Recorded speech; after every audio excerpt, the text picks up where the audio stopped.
ครั้งหัวใจละเห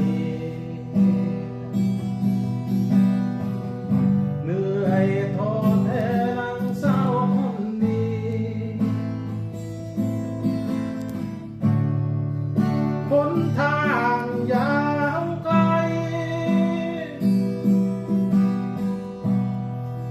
หนทางยาวไกล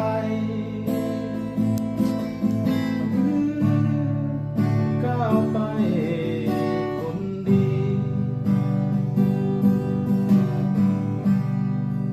โลกนี้มันสับสนผู้คนผู้สร้างเยื้อแย่งปิดเส้นทางที่เดินย้อนมองกันบ้างไหมเหนื่อยล้ากันเท่าไร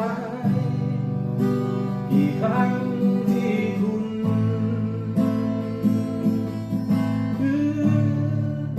น้ำตาไหลออกมาบางครั้งหัวใจสั่นเหนื่อยสุดฝืนสะอื้นคนดีขอเพียงหนึ่งเดียวคือใจของเธอคือใจของเธอเพียงเพื่อปลอบโยนคนที่เดียวดายโลกนี้มันสับสนผู้คน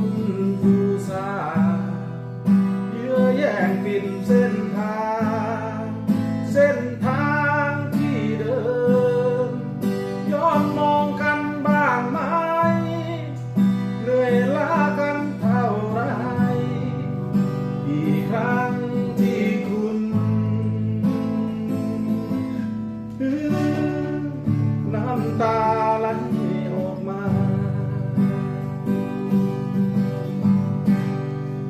บางครั้งหัวใจสะอื้นเหนื่อยสุดฝืนสะอื้นคนดี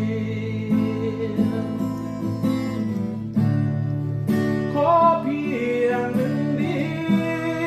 ยวคือใจของเธอคือใจของเธอเพียงเพื่อปลอบโยน